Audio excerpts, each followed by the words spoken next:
Story 1. The Wrong Number. Jake was watching TV late at night when his phone rang. The number on the screen was unfamiliar, but he answered anyway. "Hello?" he said. A child's voice whispered, "Can you help me?" Confused, Jake asked who it was, but the call abruptly ended. He brushed it off as a prank. Minutes later, the phone rang again. This time, the same child's voice said, "Please, don't let him find me." Before Jake could reply, the line went dead. Feeling uneasy, he tried calling the number back, but it said the number was disconnected. Jake decided to ignore it and went to bed. At 3 a.m., he woke up to the sound of loud knocks on his front door. He froze, his heart racing.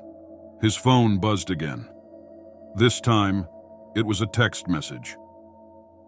"He's here." The knocks stopped. Jake slowly got up and checked the peephole. There was no one there, but muddy footprints led from his door to his bedroom.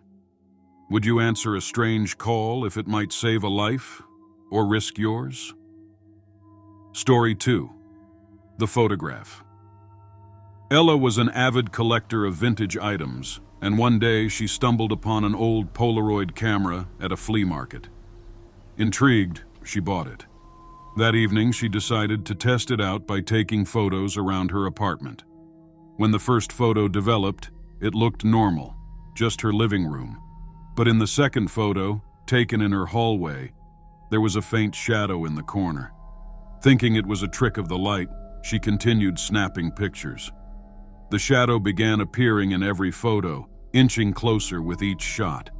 When she pointed the camera at her mirror and took a photo, the shadow was no longer faint. It was a full figure standing right behind her.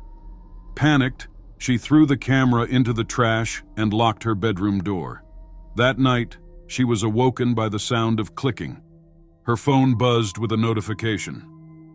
New photo added. Trembling, she opened the photo. It showed her sleeping in her bed, with the shadowy figure leaning over her. Would you dare use a camera that reveals things you can't see? Story 3.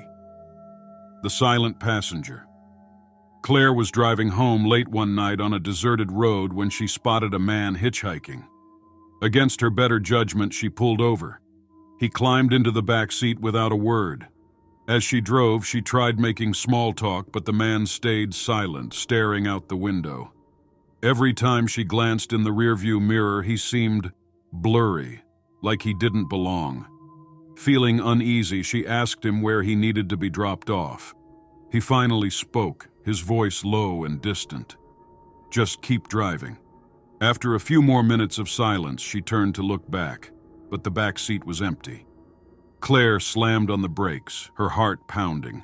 Panicking, she drove straight home. The next morning, she went to clean her car and found something chilling. Handprints on the inside of the back window, smeared with what looked like blood. Would you ever let a stranger into your car at night?